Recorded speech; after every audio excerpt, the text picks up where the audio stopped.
We are live now, we can start. Good evening, everyone. Welcome to the third day of 21 days mindfulness session, Mindfulness the Journey to Greatness, by Institute Wellness Group and Reiki Center of Excellence for the Science of Happiness, IIT Kharagpur. Now, let us invite our teacher, Saamdu Chetri, sir, to start the session. Thank you, Soumya. Thank you, Zansi. Thank you, organizers. Hi, friends out there. I don't know how many of you are out there. My greetings of love and compassion to you all. So today we will take a journey of a different intent. Every day we would do it very differently so that I can part with the little knowledge that I carry with myself. So let me share the screen.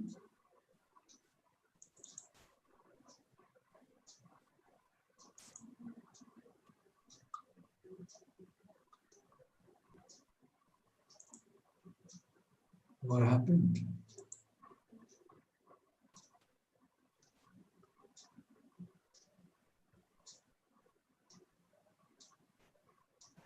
All right, do you see the screen? Hello? Yes, sir, the screen is visible. Okay, great, wonderful. So friends, today we would take another journey on the third day. Today is 12th of August, 2020. As I promised you, I will remind you every day of certain things that you need to practice every day. So here it is the reminder. We need to discipline ourselves every day. With discipline, we are going to achieve what we want to achieve. Discipline is everything in life. Please put this in your mind, in your thought. Without this, disciplining ourselves, we will be nowhere in life. So, did you do a gratitude for the universe that you have 24 hours in the morning? Did you thank your parents, your friends, others? Did you send them love? Did you reflect yesterday? Did you reflect what you're going to do today? And did you put your intention for the day? Did you meditate for 6 minutes on the bed? A reminder, if you didn't do it today, please do it tomorrow. Once you're out of the bed, I said you need to begin with your self-affirmation. You need to do your exercise, bath, but mindfully. And I told you how to do it mindfully. Then you have to sit with your family for prayer or meditation, do a tea mindfulness, breakfast mindfulness eating, start your normal 8 hours of work, then make sure that you learn to listen deeply and have positive words in your mouth all the time when you speak at home. And then you spend at least 30 minutes of your time in reading inspirational books or listening to some very uplifting music. This is very important. Just 30 minutes a day would change your perspective as well.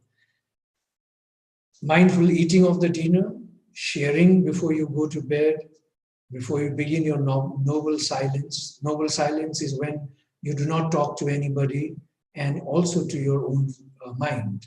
So switch off your phone or keep them very far away from you and get onto the bed and do your body scanning. Body scanning, if you are doing rightly, it is not only helping you understand your body, get into sleep, but it's also helping you to understand, to rejuvenate, to talk to your cells. Cells get, totally, you can produce a lot of immunity in your body, just talking to the body. This is scientifically also proven. Very recent research has indicated this, how we fall prey to stress. When we have stress, how our cells react and how we kind of block everything and become sick. So when you touch your body, that means you're aware with your body parts, and your body parts begin to react to what you want them to get well, to get relaxed, to get happy, and so forth. All right. So today's intention is, like I said, when you have an intention, then you're going to have attention to it. So today's intention is I will live on values, okay, on values. So we're going to talk a bit on values. You see, this house of love, house of happiness, house of joy, house of trust, house of everything. My own thinking, this is the rich way of life, which you can say is enlightenment at the end of the day. Happiness for me here translates more towards enlightenment, not below that. Rich is a word. If you see on the 4 pillars, the first words, R-I-C-H, they combine into rich.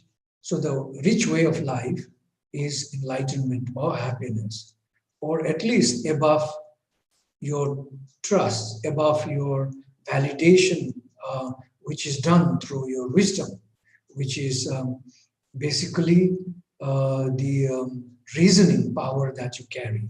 Once you are at that power of reasoning all the time, before you act, before you speak a word, before you do anything, if you can reason, then you are at a very high level of the frequency of our existence. We'll talk about it a little later, a little more.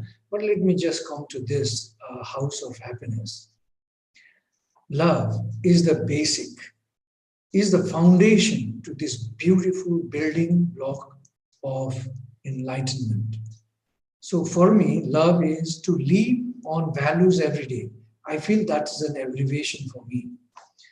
So when you learn to create love, now love is something unconditional. If you think, do I love my mother?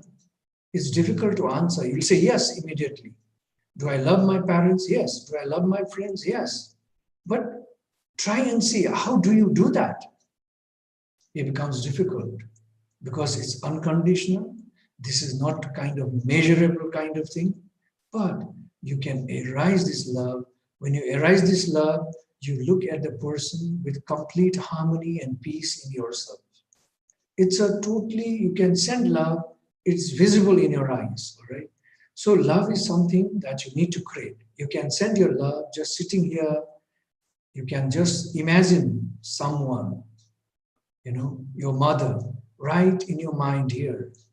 And then you can send your love. You can caress her. You can hold her. You can talk to her through your mind. This is possible.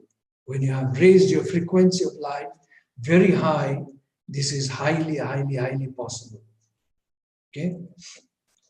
So, love should be the foundation. Now,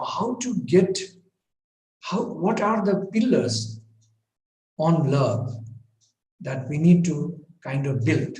So the first one is relationship.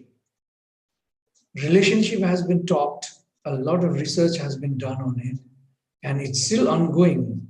Still science is so very in infancy still. Whatever science we talk about.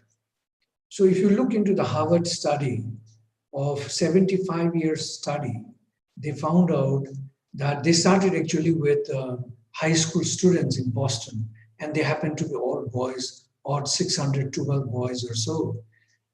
Every year they started to follow these boys with a set of questionnaires. And then after 30 years, their wives joined them because they realized that their husbands were filling forms every year.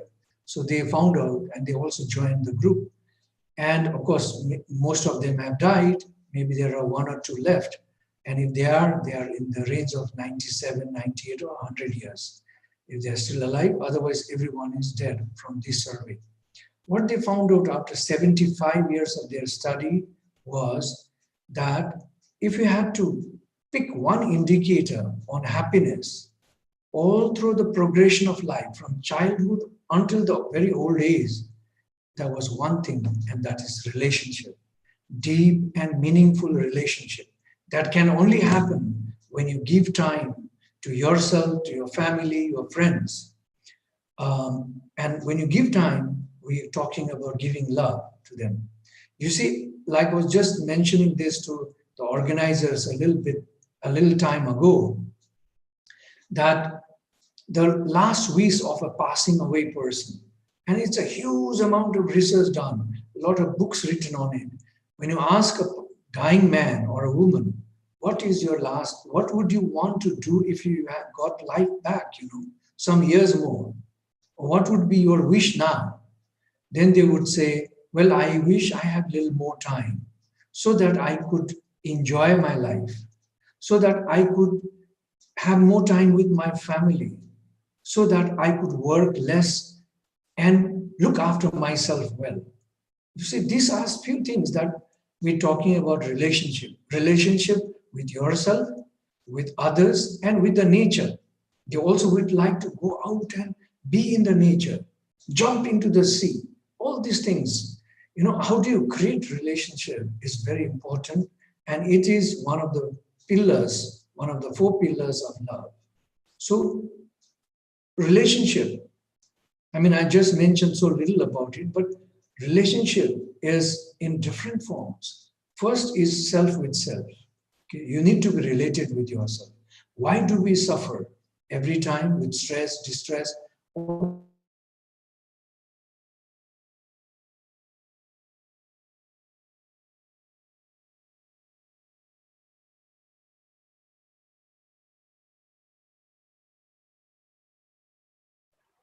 Sir, you are not audible, I guess.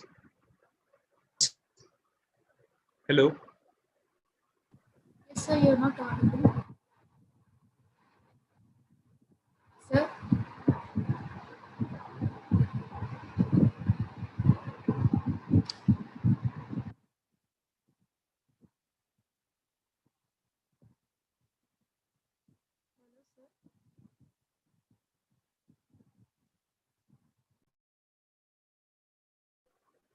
Excuse me, sir.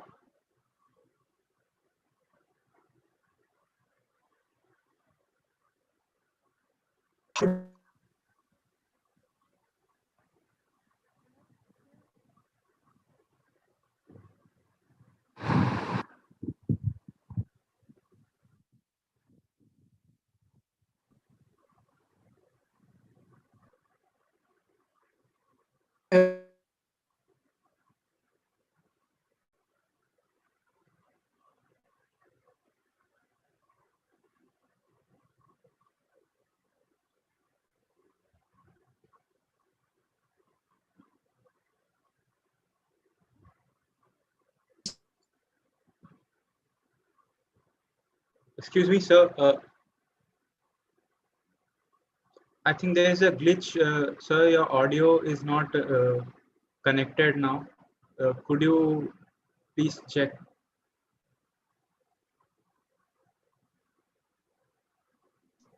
Hello? So you are not audible. Can you try to speak again? Hello, sir, now it's audible. Okay. Hello? Yes, sir. Yes, You sir, are audible. audible. Okay. All right. So I was talking about relationship, connecting self with self. And to connect self with self is to be mindful. And yesterday we learned about how are we connected with the 5 elements of nature. If I am that nature, you are that nature, then how are we different? And I was telling you the story something like 39,000 years ago. There was a huge volcano eruption in Indonesia that the ash covered almost the entire planet. And the people that are counted that lived during that time is about 1,200 people. And we are the children of these 1,200 people. Therefore, the 99% of all our DNA matches. So we are same in many ways. Nature, the organisms in nature is so very connected with us, because when you are depressed, you go out to waters, to a riverside, to a forest, you'll immediately realize that there's a calming effect simply because those organisms are in you too. So look at the relationship.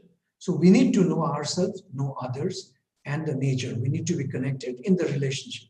What is integrity? The second alphabet of rich. R is relationship, I is integrity. So what does integrity stand for?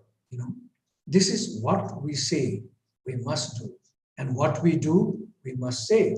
We must be brave enough to speak out. This is integrity. When you manage your life with a discipline, noting down and following every pattern, every calendar that you've written down, then you are in integrity. If you live one day, you are not integrated. You think in the morning, oh, I have a routine to do this every day.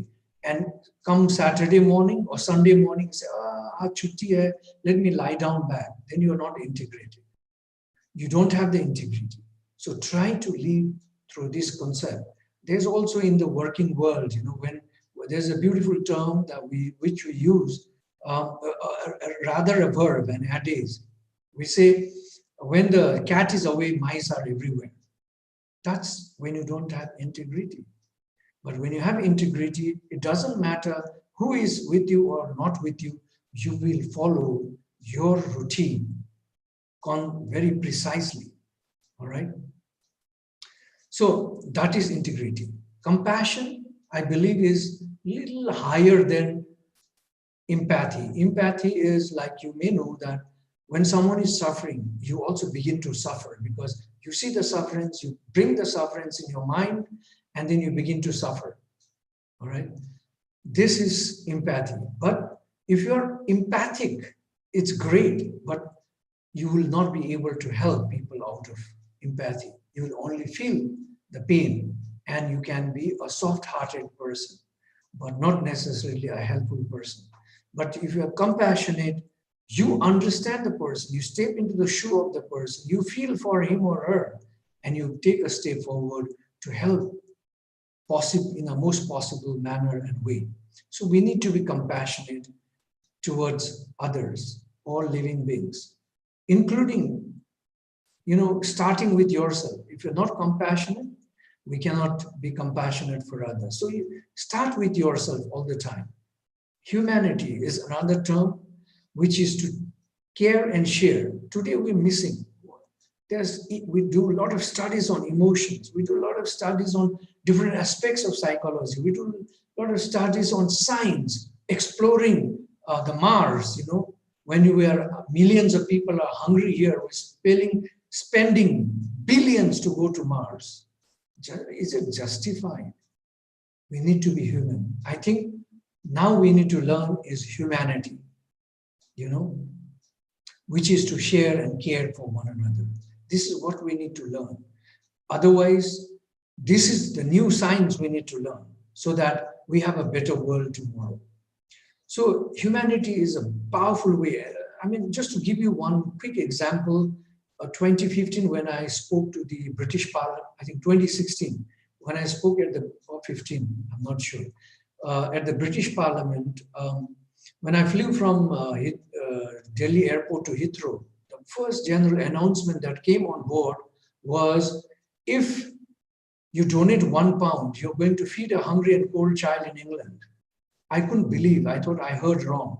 So I fished the message out of the seat pocket of the plane, and then read the same thing. Then I thought, what happened? England, that actually ruled over the world, whose empire was so huge that the sun never set. They took so much of wealth from all the nations around the world, especially India, and today they are begging. That was the first thought that struck me. Then I realized, when I was speaking at the parliament, I realized that they have become less of people who care and share with others. They don't care. They care for their children, they say, who I know will never take the legacy of the parents, because the world is changing. They will change. They will not want what the parents have left behind them. So parents struggle so long to leave something for their children, but at the end, children don't take that. So we need to be much more sharing and caring now and here, because we will all pass away one day. So humanity is very important. I can give you a lot of examples on all this, but let's continue our journey.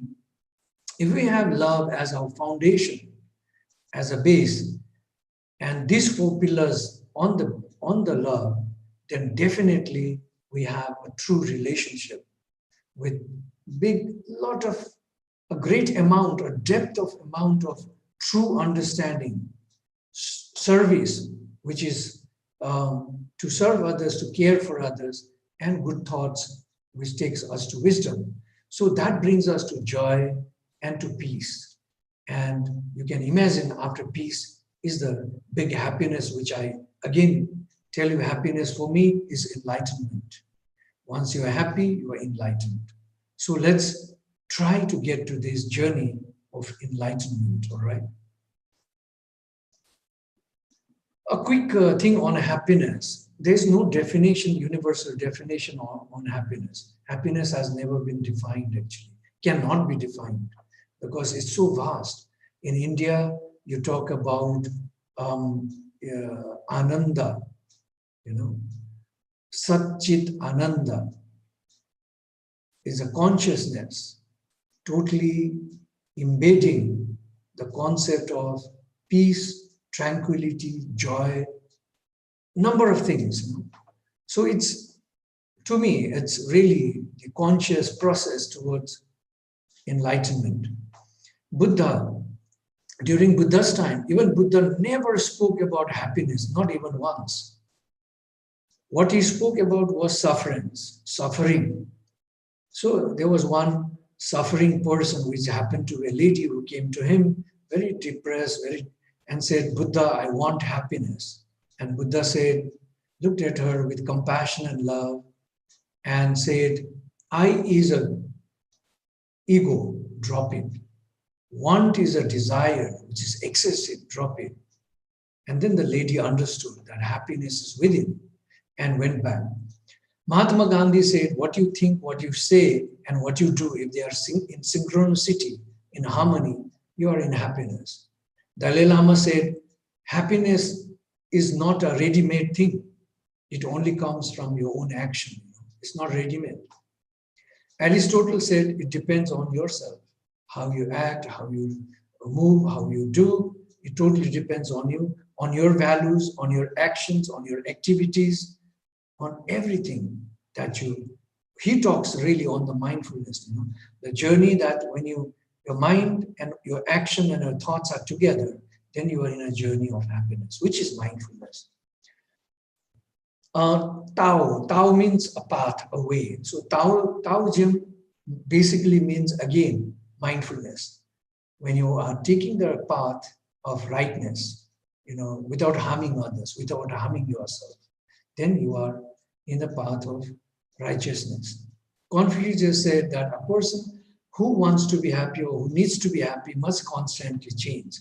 So he thought that every moment, because nothing is fixed on this planet, everything changes moment to moment. Even there are billions of cells that die in our body and we get rejuvenated. So everything is changing. We're changing moment to moment. So he said, we also need to change with these moments, which means that, again, mindfulness. You need to be mindful to follow the path journey of being. Now, why do we need to be happy? Or why do we need to be mindful? Here are some of the findings from research. You become more creative, and you have higher concentration. You increase your memory. You have always positive emotions. You live longer.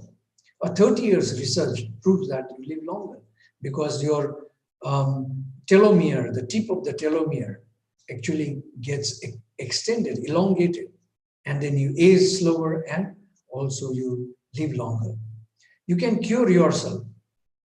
There are stories about how a lady cured just by, placebo effect. So it's through the mind she cured herself. Your heart functions well. You'll have no blood pressure. Your heart will be normal, functioning well. You also increase your willpower. So why not then do mindfulness? Why not then be happy through the journey of mindfulness? I think we have all the elements why we should not do it. Okay? So let's get into our mindfulness meditation. But before that, let me just tell you, because there was a question, what I was talking on the frequency from the quantum physics. This is what I was talking about. It's also on the TED Talk. You can just, I got it from the TED Talk. You can all see at the bottom of our frequency, vibration is same. Then comes guilt, apathy, grief, fear, desire, anger, pride, courage, neutrality, willingness, acceptance. Look, from willingness upwards, we fall into the better zone of our frequency. Then if we get into acceptance, then we learn to, reasoning, then love arises, joy, peaceful, then we get into enlightenment. So above, when you're in total peace, you are vibrating at 600 hertz. All right. So this is true, because there was a question yesterday: if someone has a bad feeling, can it come to us? This is how it happens. Because when someone is in a very negative mood and we confront and we attach this with the person, then we also become negative. That's how it is effective. They cannot throw some mantras or some magic to make you fall sick or feel bad, but you become bad because of their negative power, because that vibration frequency, you also pick it up. Okay? So you should not pick it up, which means you should not try and connect with the negative frequency person. All right. So let's begin our journey on mindfulness. Please find your space. Sit in a meditative posture, of course. I'll call the bell.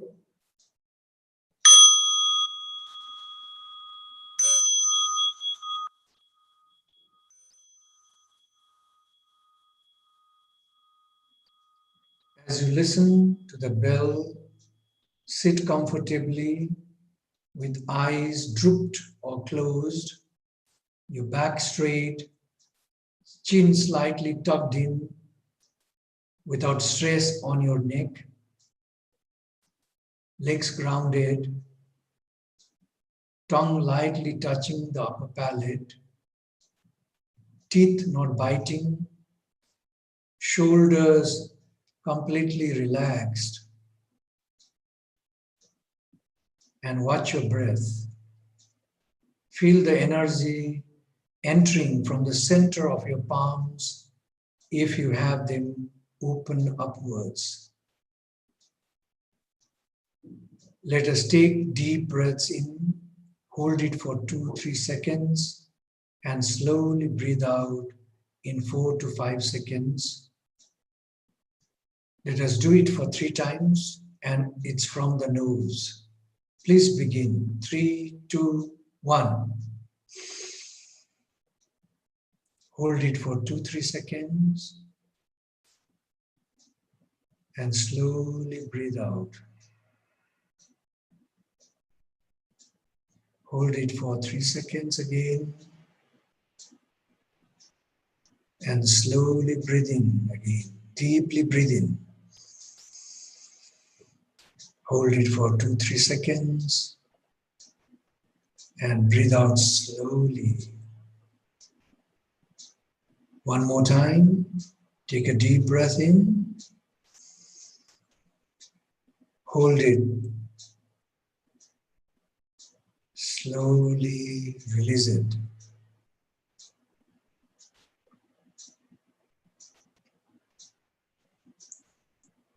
Please feel calm and relaxed, and take your awareness to your feet. Feel the sole. Wriggle your toes. Feel the ankles, calf muscles, thighs, and ask them, including your 2 legs, entire legs, to soften and relax. Thank them for carrying you to the places of need and love since you started to walk on them.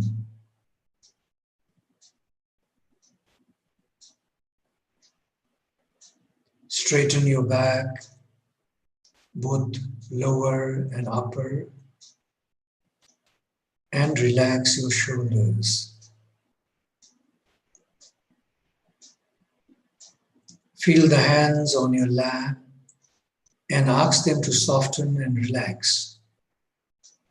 And thank them for enabling you to carry, touch, feel, give, receive embrace, right, and so on.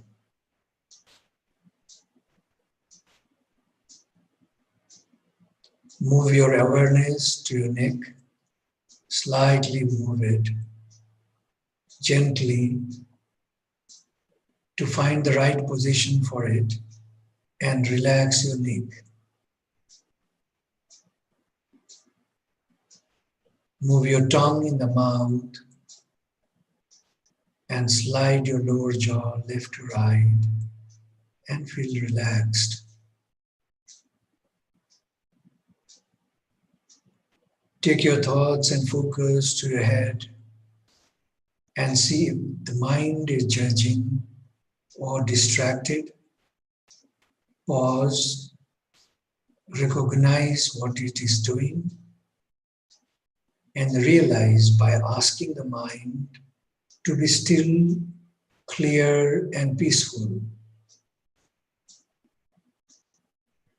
Now take your awareness to your heart and see what the heart is doing. Pause, recognize if there are any agitation or negative feelings that is holding at this point. Be aware and realize it. And just let it go and relax.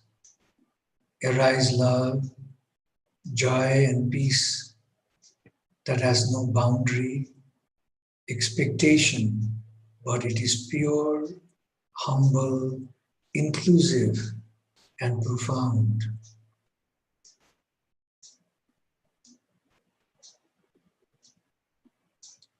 Please bring your awareness now to your body, mind, and speech. Make them as one and imagine your loved ones and send your heart along, wishing them acceptance, truth, love, joy, and peace.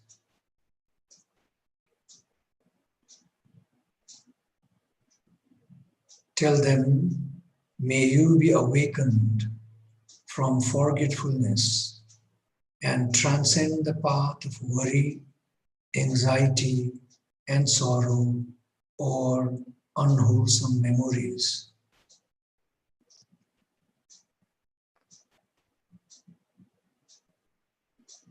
Now imagine you are standing in the door to the enlightenment with a bright, bright light welcoming you because you have crossed the steps of reason, love, joy, and peace.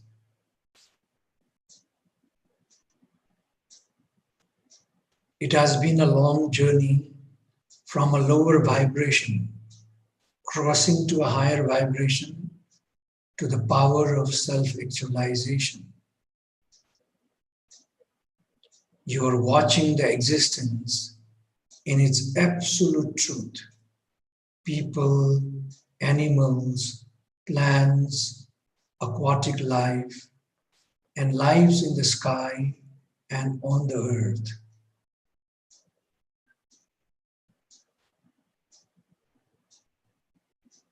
You now begin to send your universal loving kindness to them and yourself. May there be abundance of insight, love, joy, peace for you, others, and me. May my teachers who taught me to be who I am today be joyful, in peace, and be enlightened. May my mother, who gave birth and unconditional love and cared for me, be joyful, in peace, and be enlightened. May my Father, who cared, supported, loved, provided security and safety for me, be joyful, in peace, and be enlightened.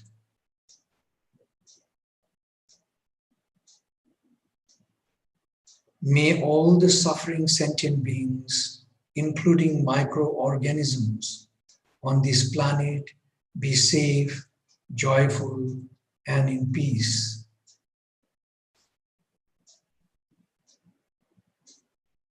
May all living beings on and in the ground, air, and waters be safe, joyful, and in peace. May all my pent-up feelings vanish, and my heart become soothing, loving, and remain in peace always.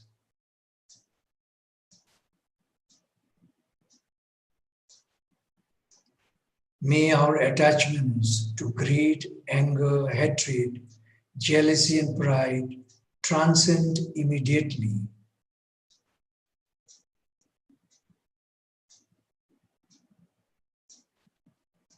May righteousness win over the evil and unjust to bring love, joy, and peace on the earth.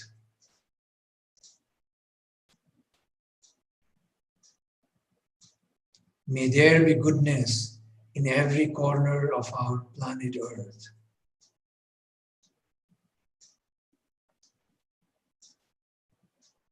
May reason, love, joy, and peace arise in the hearts of every person on the earth and the sky.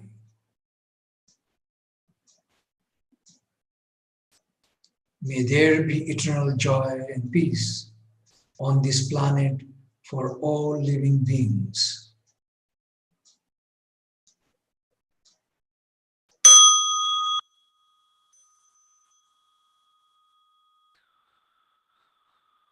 Please bring back your awareness to your body. Take deep and slow breaths. Open your eyes halfway, hold it there.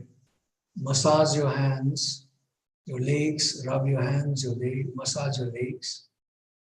And open your eyes, filled with love and compassion.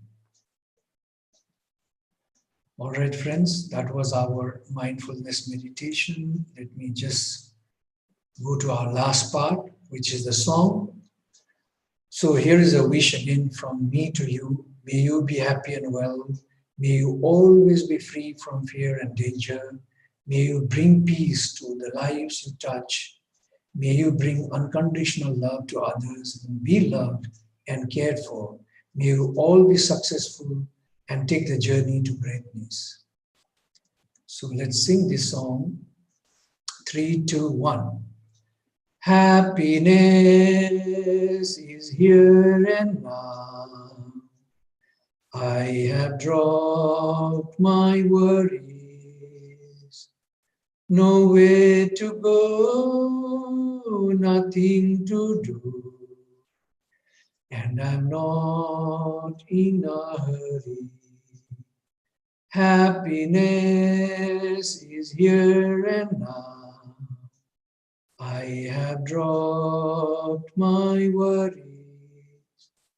Somewhere to go, something to do. But I'm not in a hurry. Thank you. Thank you so much for listening to me, for coming to learn together with me. Thank you. Thank you, sir. So today we don't have many questions from our viewers. So we can take up a question from yesterday, I guess. Okay. So, yes, sir. So first let us begin by a question from my side, actually, sir. So Okay. today we discussed in length about relationships and love. So, but how do we deal with a disagreement with somebody who we love a lot? Like many conversations with my friends have shown disagreements with their parents now that they are staying with them. The expectations, the generation gap that we talk about. So how does one deal with that? I would, this is a beautiful question, and I would like to really say this, that often because we feel we are educated, we feel we know everything, we feel that we are modern. I have realized that, this is a fact. I've seen in my own school, mother came to see her son in the school with some goodies from home.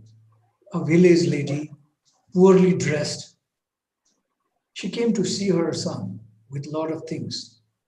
And when we asked him, my friend, who is she? He said, she's a servant in our house. Is that the love for a mother? We feel very shy to even introduce our parents, just because we think we are modern.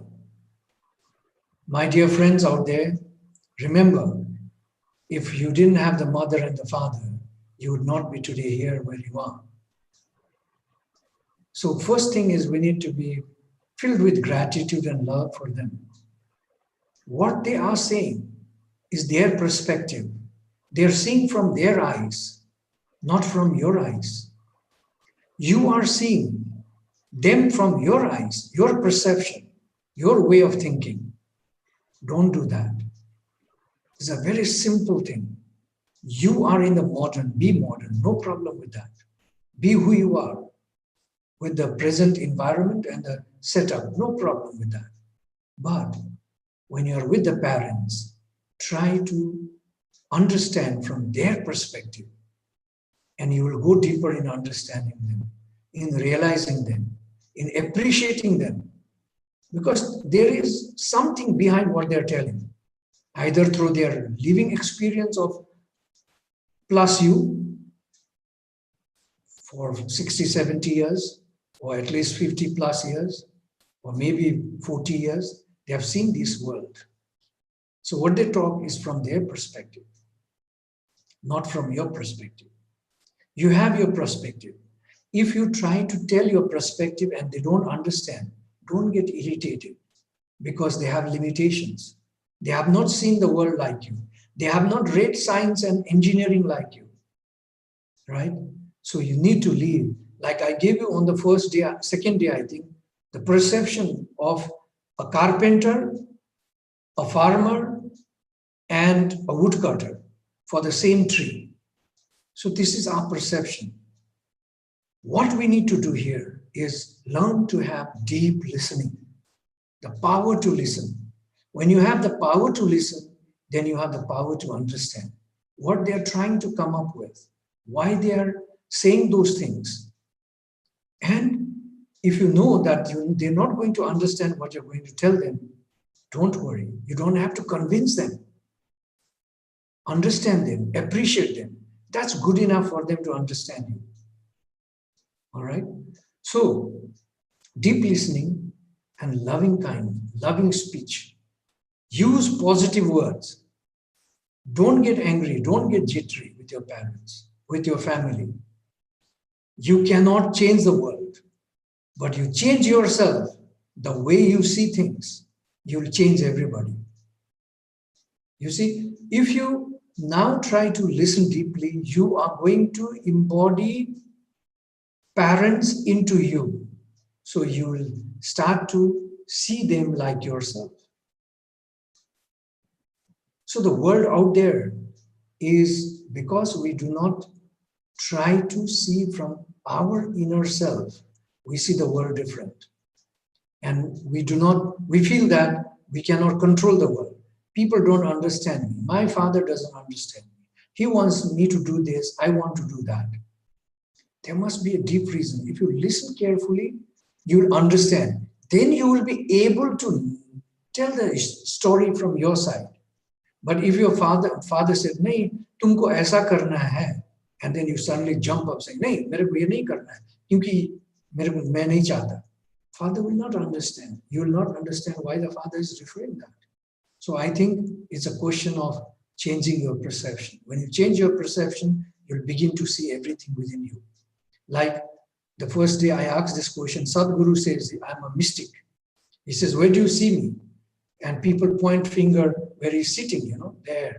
And he says, "No, you see me in your eyes. I'm in your eyes. I'm not there." You see, that's the perception. That's the perspective we need to develop to understand our relationship. So there is nothing called generation gap. Generation gap is from the pride that we take. We know better than our parents. Thank you. Thank you, sir. Sir, I would like to append the question a bit. So, suppose actually the equation of an individual, like this time is a phase of change from a child of the parents who was completely dependent on the parents. My co-age people, they are becoming adults, so they will be going into lives where they will be self-dependent. So that transition has, due to the pandemic now, has interfered with, their past lives. The dependence. So that is, I think, creating a friction for some people. So how can they manage, that friction? So I think that acceptance you told about is a good thing. Can you add to it? Thank you. Yes, definitely. You need to accept. You need to, now this is an opportunity to get all the love from your parents, Become a child again. Accept the fact. Accept the fact this has happened. You cannot change it. Just by accepting, your mind opens up to do something greater in life. You can become much more creative. These so many months we've been in lockdown, and we might still have a few more months. If your parents are affording, you have a farm, go and work in the farm, my dear friends. Wash pots and pans. Do things that you have not done in your life and see the magic in it. You will transform your own inner core to something more beautiful, more achievable, more reliable, more acceptable by everyone. So we cannot change. When you know we cannot change anything, the first important thing is to accept. Once you have the acceptance, then the next step begins out of this. So we have to be very careful of not falling victims to kya kare abhi, everything is locked down. I can't earn money for my parents. I can't do this. I can't do that. But I'm sure that you have enough to eat at least 2 meals a day, if not 3 meals a day. That's good enough. Do less exercise if you're too much involved in exercise. You just manage your body in a way that you will be alive and try to do something good. And this good can come from your mindfulness journey. Meditate as much as you can and see the power of meditation. You can become very creative. There are many things you can do as an engineer sitting at home. You can do a lot of things. I don't know, many of you might be in the cities. You can just open your ears and information around and see how you can be helpful to those people out there. Go out to serve, to care for others. And serving can be physically and through your mind too. There are many ways. So unless we accept a situation, we will never be able to let it go. And when we are not able to let it go, then it will keep on haunting us like a nightmare. And it will keep on bothering us and we will suffer. And stress has been proven. And through this, you get stress. When you are stressed, then of course, COVID will be very easy to catch you. Because we know that 40% of the people without the COVID are still having germs, virus of COVID in them. That's a research. I mean, a lot of viruses, a lot of bacteria are in us, but we have the power to fight. We have the power to create immunity, to boost our immune system because we are not stressful. and our cells are functioning all the time to produce antibodies.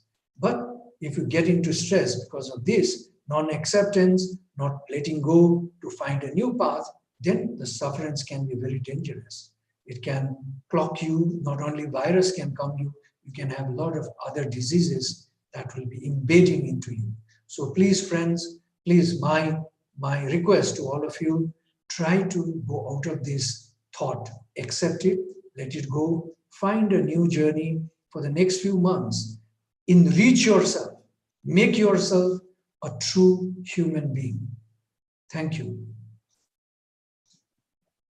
Thank you, sir.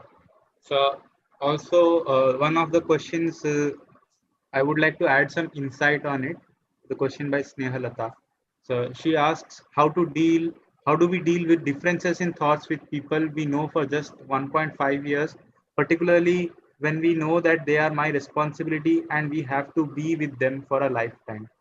So I think what can be added is we have an opportunity to form new relationships, but sometimes some relationships are compulsory for us.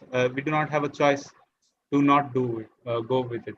So when there is a difference in thought, in that case, how do we deal with that? Like, Yeah, when the thoughts are different, of course, we can never get together. And the thoughts are different because they are always different. We are all different people. What you think, what I perceive, what they perceive are completely different.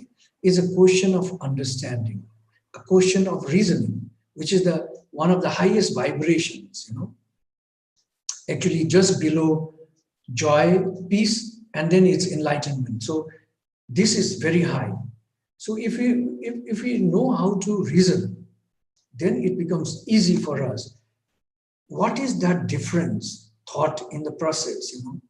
Parents, if you are a girl, parents might say, "Oh, sadi kar lo." You may not want that. Then there will be argument and fight on that. But if you listen carefully, why are the parents saying that? If you can question very mindfully with proper words that you use, they're going to explain it to you. Then you can give your vision, your wisdom to them, saying, "Ma, you see," and then give reasons why you don't need to marry now or never in life. You can reason, you can give. Why parents do that is because of the social pressure, because they will feel like, I know of a friend of mine own who is not married in Indore. Parents were pushing and they thought, society thought, oh, she is maybe not capable as a woman to get married. But it was her intention not to get married. She wanted to do something else in life. So when you're able to explain to your parents, parents will understand and begin to support you. So the difference of thoughts will always be there. If the thought is the same, both thoughts are the same, then there's no need to think, isn't it? When thoughts are different, that's where we begin to create the relationship. That's where we try to find new avenues, new ways to bring up our new relationship. So if your thoughts do not match the thoughts of the parents, it's all right. It's perfectly fine. And it is lovely. It is right to have that way. Otherwise, if everybody lived with your thoughts, it will be totally monotonous. Imagine about prisoners in a prison. They go by every word of a prisoner guide. What life are they living then? Because their thoughts never excise. So don't live in this prison. It's good to have people who think differently, because you're going to enrich yourself much higher, much better. So it's a question again, coming back to, you need to learn to accept, number one. Deep listening, try to understand what are they trying to tell you. If you don't listen, if you start to argue in your mind what they're saying, when they speak one word, you would complete the sentence. Then of course you have questions and your anger and everything will arise because you're not listening. Try to step into their shoes and listen. What are they trying to tell you? You will suddenly realize something different. And then you can, after that, bring your thoughts. You see, when two thoughts are different, then you can bring your thoughts, and then you can not argue, but you can discuss two thoughts to come to a third, a higher, a better thought all the time. So it's an opportunity too. Don't get irritated, don't get frustrated, give time. If there are two thoughts happening at the same time, give time. If you don't have time, just say, Ma, Bap, whatever, please, shall we discuss this issue again? I would be happy to sit and discuss it out. And please do not act with pride that you know more than them. Thank you. Thank you, sir. Your answer was very insightful. So I would like to club two questions, one by Ranjan and one by Jaideep. So Ranjan asks, how do we deal with failed relationships or breakups? And Jaideep asks, how to balance new and old relationships. So basically, how do we move on from relationships that, due to some reason, we couldn't avoid their souring, that didn't turn out well? Yeah, well, I think a lot of things I realize in India, because I meet a lot of young people, I used to meet when they were here, and this was one of the questions that often came to me.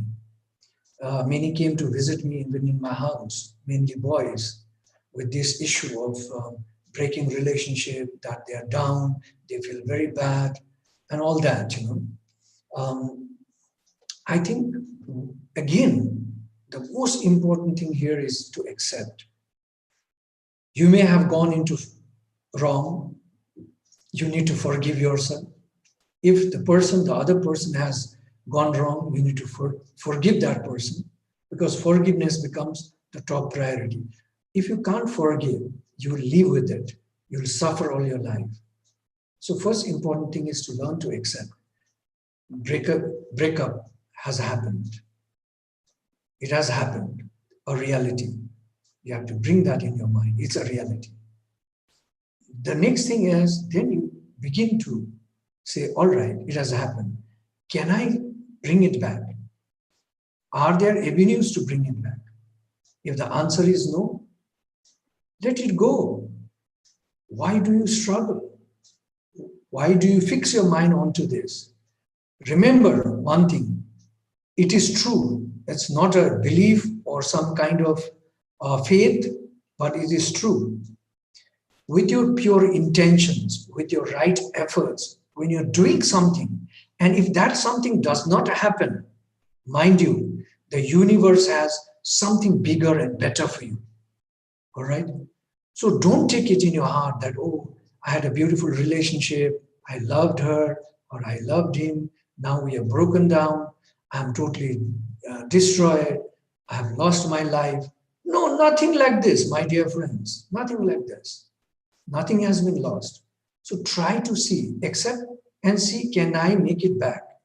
Did I make a mistake? Can I overcome this? Can I say sorry and get back? Can I make up? If the answer is no, let it go. Let it go. Because then the universe has something else in plan for you, mind you. And look forward to that, and it will come to you.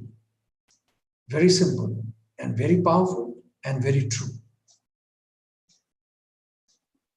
Thank you, sir. So I think we have come to an end for the questions with relations. Now, there was one question by Priyanka asking about what is abundance and how to feel that. How to? Feel abundance, sir. Abundance. Well, Soumya has actually gone through a process with me. Abundance, when you need to define what does abundance mean to you, because people live in the form of scarcity. They think that this is scarce. If I don't hold it, it'll never be enough for me. Mahatma Gandhi said, there is enough for everyone's need, but not one person's greed. Canada, 7 years ago, tried to own water in Canada. A journey of life. See? You try to own the air, you're destroying everything. of abundance, and we're getting into scarcity of everything. What is abundance for you? You define yourself. For me, abundance is love, joy, happiness, right reasoning, acceptance, the beauty of the nature, the flying birds, the sun, heat from the sun, the food that I eat, the nourishment I get, the clothes I wear. Each cell in my body, 37.2 trillion cells in abundance. Water for me, air for me. These are abundance. Everything is in abundance. There's nothing restricted to not abundance. Now, if you restrict yourself in earnings, money, even money is in abundance. It's only how we handle it, what are our perceptions towards it. The moment we change our perceptions for it, it'll become valueless. Money is valueless, actually. You cannot eat it. It's only a mechanism, promissory note to exchange things. But the real life, the reality is in abundance. We are in abundance. Everything is in abundance. It's only how are we nurturing and perceiving it. The moment we change this, we'll find ourselves in abundance all the time. All the time. Whether it's happiness, good health, whether it is air, fresh air, pureness of the nature, the glitter of the sun, the rain, everything is in abundance. So you'll need to define yourself what abundance means to you. Maybe you're restricting the definition of abundance through the concept of scarcity. And this scarcity will come when you feel greedy, when you're highly attached with high amount of desires, you carry a pride with you or an ego with you, and you get angry often, or you are jealous. These 5 elements, 6 elements of negativity actually restricts us to look into the abundance and brings us to a stressing level of looking things with scarcity. Thank you. Thank you, sir. So there was one more question. I think it had been addressed yesterday as well. Can you quickly go over it, sir? How to concentrate over something that people are finding it hard to concentrate toward nowadays over any work that they are doing. Yeah. Can you just go over it for once? Yes. So, like I said, it is totally 100% a behavior, a practice. You need to inculcate habits. Concentration can't just immediately, there's no medicine for it. Unless you drug yourself, there's no medicine for it. The only medicine for a long time to be always in concentration is to do mindful practice. So when you are living in a particular action, like I told you the example of taking bath, when you take your mind on the freshness of the flowing water, the slipperiness of the soap, your hands moving on your body, then your mind is with it. You're mindful, you're meditating. Mindfulness, all journey of mindfulness is meditation. When you're capable of doing this, if you are cycling, your mind is only in cycle. If you're eating, you're nourishing yourself with all the elements that has brought you to this table, this food. You are in mindfulness. When you're speaking and choosing every word to speak, you are in mindfulness. Mindfulness is when you are in it, in anything you do. Okay, this will help you develop your concentration. The other way is to sit quietly and focus. Focus on your breath. Breathing in, feel how the breath enters in. Breathe out, see how the air exits you, exhales. Breathe in, see the stomach, feel the stomach rise, lungs filled. Breathe out, see how the air is going, moving. Your mind will go away, they will wander. Mind will float away. Quickly remind, oh mind, please come back. because I'm listening, I'm focusing. My object is now the breath in and out. Continue doing that. Continue doing that. This is one big way. And if you can do this for a limited time, I can promise you that you will start to develop your concentration. The other is you can use your visualization to meditate, Find beautiful space and put energy-filled words in the visualization. Like we're doing many visualizations and we'll continue doing many of it. When you visualize, your mind is focused. And you need to do as often as possible. When you're able to do that, then you're able to begin developing your concentration. All right. Scanning the body is also concentration. So when you go into the bed, when you start to scan your body part by part, go up, you're focusing. And when you start with your toe, then you come to the sole, your ankles, and then suddenly your mind floats away. Then go back again. Remind the mind that you are focusing on your body and you want to focus on your body. And keep saying, my eyes are getting heavier, my eyes are getting heavier. And by the time you are somewhere around halfway, you'll fall asleep. This is also developing concentration. In the morning, I've told you what to do. Pull up yourself, rest your back on the wall or whatever on the bed, and then say thank you to the universe that you have 24 hours in front of you. And then bring your resolve of the day. See what you did yesterday, what you're going to do today. And then pull up yourself and do 6 minutes of breathing in and breathing out. Just focusing in your breath. All right? This is the practice. And whenever you have time, just sitting here also, 3 minutes, 5 minutes, 6 minutes, 9 minutes, 12 minutes, 18 minutes, 21 minutes, whatever time you have, just listen to your breathing in and breathing out. If you can do this for 21 minutes without stop, you can become another Einstein. All right? Thank you.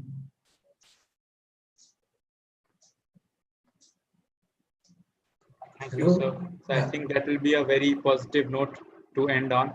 We thank our viewers who have joined us today, and we hope to see you every day for the next 21 days. And thank you, sir, for your insightful messages. Thank you. Thank you. Thank you so much. Thank you. Bye-bye. Love you all. Take care.